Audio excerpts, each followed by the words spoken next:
현재로서는 사운드 아트의 80% 이상은 시각 예술에 종속되어 있다고 저는 솔직히 생각을 하거든요. 근데 그 인스톨레이션이 이제 정확히 시각 예술의 기법을 많이 따르고 있는 것 같아요. 이 사운드 아트가 그냥 감각적인 경험에서만 끝나는 게 아니라 그 안에 의미를 굉장히 정제돼서 잘 담을 수 있는 그런 기반이 필요한데, 그런 면에서 이제 사운드 스터디스의 어떤 이론들이 필요하지 않나.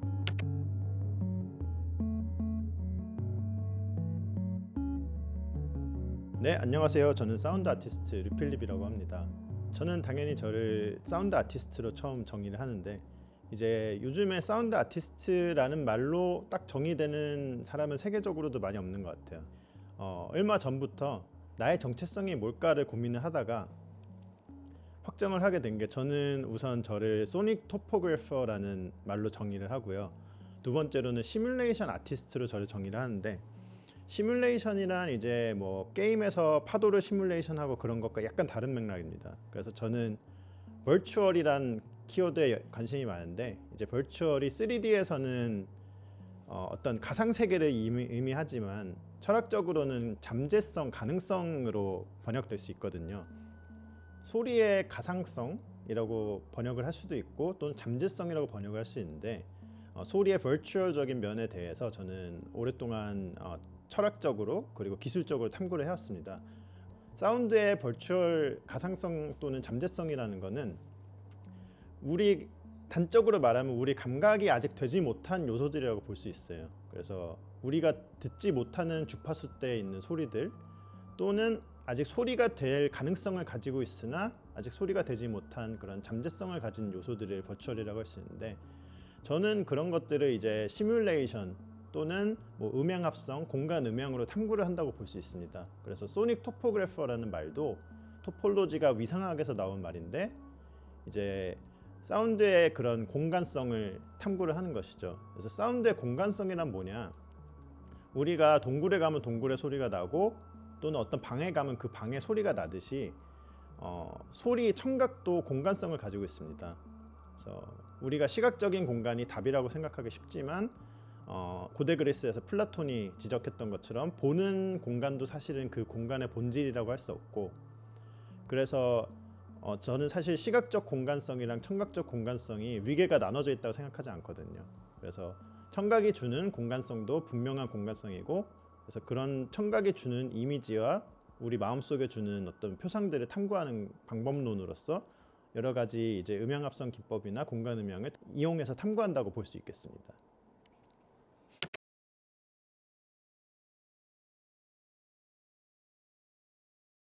뭐 처음에 굉장히 열광했던 건 뭐 레이지 어게인스트 더 머신 락 밴드 같은, 또는 이제 나중에는 뭐 마이 블루디 발렌타인 같은 슈게이징 장르들, 그런 것들을 굉장히 좋아했었는데, 약간 그런 것부터 시작을 하는 것 같아요. 그러니까 그런 특이한 질감들을 좋아하는 사람들은 보통 사운드 아티스트로 발전되는 경우가 저 말고도 종종 있더라고요. 그래서 굉장히 신기했습니다. 사운드라는 거에 관심을 가진 거는 사실 뭐 당연히 대부분의 사람들이 그렇죠. 어렸을 때부터 시작이 됐던 것 같아요. 그래서 처음에는 소리 그 자체라는 개념에 주목하기는 힘들죠, 어렸을 때. 그래서 음악을 좋아했는데, 저는 여러 가지 밴드 음악을 많이 즐겨 들었고, 해외에. 근데 그 속에서 굉장히 특이한 소리들이 많이 나는 걸 되게 좋아했어요. 그래서 좀 개성적인 소리들을 내는 기타 사운드라든가 그런 것들을 굉장히 좋아했는데, 그때부터 이제 사운드의 어떤 질감을 굉장히 좋아했던 것 같습니다. 그래서 그것이 나중에 이제 음악에 대한 관심이 소리 자체에 대한 관심이 되고, 소리 자체에 대한 관심이 이제 오디오 테크놀로지에 대한 관심이 되고, 오디오 테크놀로지로 예술을 하다 보니까 이제 뭐 소리 철학, 소닉 필로소피나 사운드 스터디 같은 어떤 소리로 하는 철학이나 사회학, 그런 면에도 관심을 가지게 됐던 것 같습니다.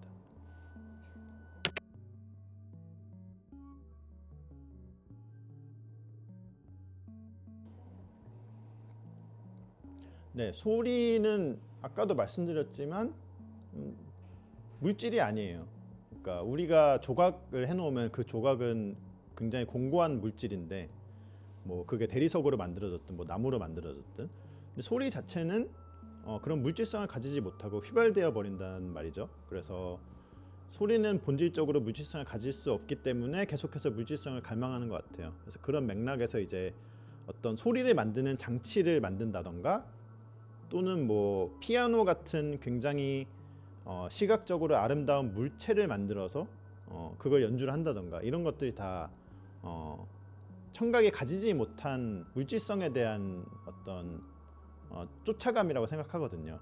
그러니까 사운드만 있는 경우가 예전에 어쿠스매틱 뮤직이라고 해서 뭐 50년대, 60년대는 굉장히 많이 시도가 됐었습니다만 지금은 사실은 그런 것들이 단적으로 말하면 흥행이 잘 되지 않아서 많이 없어지고 있는 게 아닐까 이런 생각이 들고 그래서 근데 이 와중에 이제 사운드 아트가 어떻게 살아남느냐에 대한 것은 사람마다 굉장히 생각이 다르고 관점이 다를 수 있겠습니다만 저는 사운드가 가진 가장 큰 힘은 상상력의 폭이 넓다고 생각을 해요. 그래서 어떤 동굴이 있는데 그 동굴의 사진을 보여주는 것과 그 동굴의 소리가 들려주는 걸 비교하면 동굴의 소리를 들려주는 게 훨씬 더 상상할 여지가 많다고 생각을 하거든요.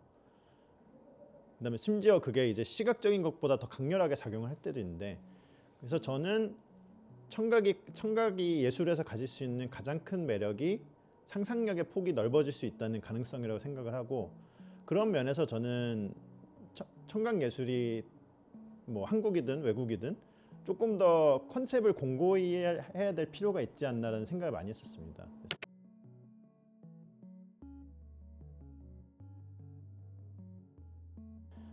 미래에 대해서 대부분의 관심이 있어요. 과거보다는.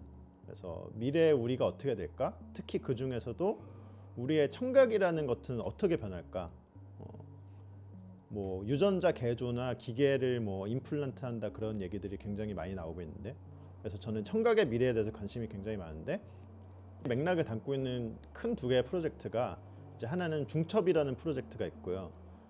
우선 중첩이라는 것에 대해서 말씀드리자면 영어로는 슈퍼포지션이라고 하는데 양자역학에서 많이 쓰이는 용어죠. 그래서 양자 상태일 때 중첩이 돼 있다. 여러 가지 상태가 그게 중첩이란 말인데 이 슈퍼포지션이라는 거는 저는 약간 인지적으로 해석을 했습니다. 그래서 여러 가지 시리즈가 있는데 뭐 전 세계에서 들리는 천둥을 지금 이 하나에서 다 같이 플레이해가지고 천둥 소리를 들을 수 있는 작품도 있고 여러 가지 해변에 있는 파도 소리를 가져와서 여러 파도 소리를 한꺼번에 들을 수 있는 작품도 있고 바람 소리도 있었어요. 세 개의 작품이 있었는데 저는 약간 컴퓨터가 병렬 연산을 하는 것처럼 여러 가지 소리를 한꺼번에 들을 수 있게 되지 않을까라는 상상을 했거든요.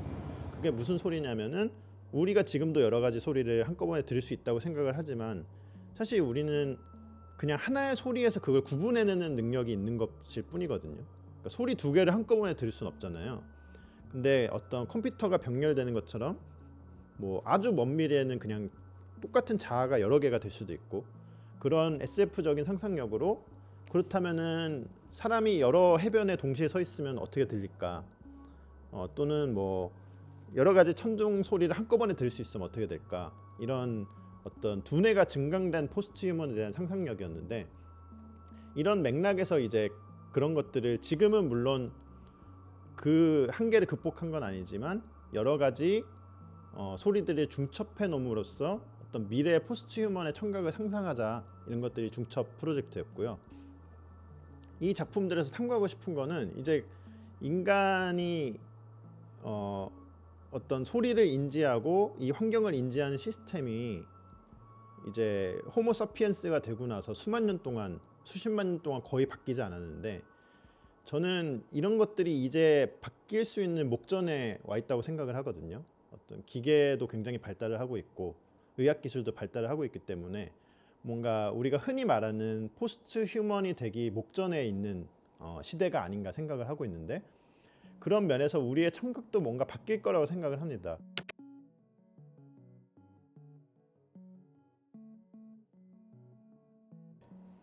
사운드 스터디라는 분야는 보통 음악학이랑 약간 혼동을 하시는 분들이 있을 것 같은데 음악학에서 집중하는 부분은 물론 음악도 어떤 소리라는 현상에 대해서 다루기는 합니다만 거기는 기호로서 심볼로서의 소리를 다뤄요. 그래서 음표, 그다음에 박자, 뭐 분할 어떤 이런 심볼화 될 수 있는 소리들에서 다루는데 근데 사운드 스터디는 그 외의 것들을 많이 탐구하는 것 같아요. 몸에 어떻게 작용하나에 대한 어떤 철학적 미학적 탐구가 될 수도 있고, 뭐 귀에 해석되는 것 외에 소리는 무엇이 있는가. 그래서 귀로 해석되는 부분 중에서도 어떤 의미로 전달될 수 있는, 언어로 전달될 수 있는 부분도 있고, 비언어적으로 전달될 수 있는 부분도 있고, 이런 것들에 대해서 체계적으로 학문적으로 탐구하는 게 사운드 스터디라고 할 수 있을 것 같고요. 그래서 뭐 철학, 미학, 사회학, 정치학 이런 것들이, 뭐 예술학 이런 것들이 다 합쳐져서, 근데 그 중에서 소리를 집중적으로 탐구하는 분야가 사운드 스터디라고 할 수 있겠습니다. 사운드 아트 초창기는 모두 인간이 어떻게 듣는가에 대해 탐구를 했었는데요. 그 듣는다는 게 사실은 수많은 진동 중에서 굉장히 적은 영역이라고 할 수 있습니다. 예를 들면은 이제 수많은 진동 중에 우리가 귀로 들을 수 있는 영역대는 20Hz에서 2만 Hz 가청 주파수밖에 없고요. 그 다음에 뭐 볼륨이 너무 작거나 크면은 이제 또 소리를 안 느껴지기도 하는데, 여기서 이제 음향학과 대표적으로 구분되는 부분이 사운드 스터디 같은 부분에서는 몸으로 직접 느껴지는 진동, 그러니까 두뇌로 해석되는 어떤 청각적인 이미지나 감흥이 아니라 몸으로 직접 받아들이는 것들을 탐구하기 시작했는데, 이제 이게 철학 용어에서 따온 어펙트, 정동이라고 할 수 있습니다. 그래서 사운드 스터디에서 말하는 어떤 인간 영역 밖의 것을 탐구한다라는 말은 이런 가청 주파수 영역대 밖의 것을 탐구한다는 것 외에도 우리가 듣는 현상 이외의 것을 탐구해보자는 사실 색채가 짙어요. 그래서 국내에 굉장한 사운드 아티스트들이 많으신데, 저는 관찰했을 때 이런 사운드 스터디에 대해서 체계적으로, 그러니까 약간 학문적으로 얘기하는 자리가 굉장히 없다고 느껴졌어요. 그래서 분명히 공고하게 어떤 서적들이 나와 있고 논문이 있고 어떤 사운드 스터디의 체계가 잡혀 있는데, 한국에서 그렇게 체계적으로 논의되는 부분이 많이 없다 보니까 이런 것들을 어디선가는 논의해봐야겠다.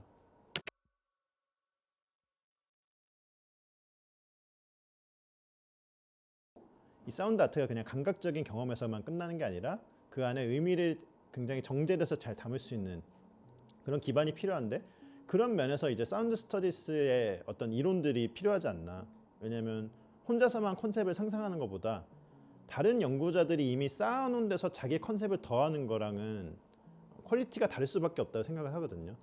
그래서 저는 개인적인 바람으로는 이런 사운드 아트의 감각적인 면만이 아니라 거기에 대한 어떤 이론들이라든지 철학적 측면이라든지 사회학적 측면을 많이 논의할 수 있는 기반이 뭐 미술계든 학계든 예술계든 좀 많이 생겼으면 좋겠어요. 그래서 좀 더 재밌는 분들이 또 기존의 이론을 가지고 어떤 새로운 사운드에 대한 생각을 뭐 논문으로 표현하실 수도 있고, 그냥 기고글로 표현하실 수도 있고, 작품으로도 표현하실 수 있는 건데, 그런 것들이 많아지면은 한국에서의 제 작가 생활도 더 재밌어지지 않을까, 그런 생각을 해봤습니다.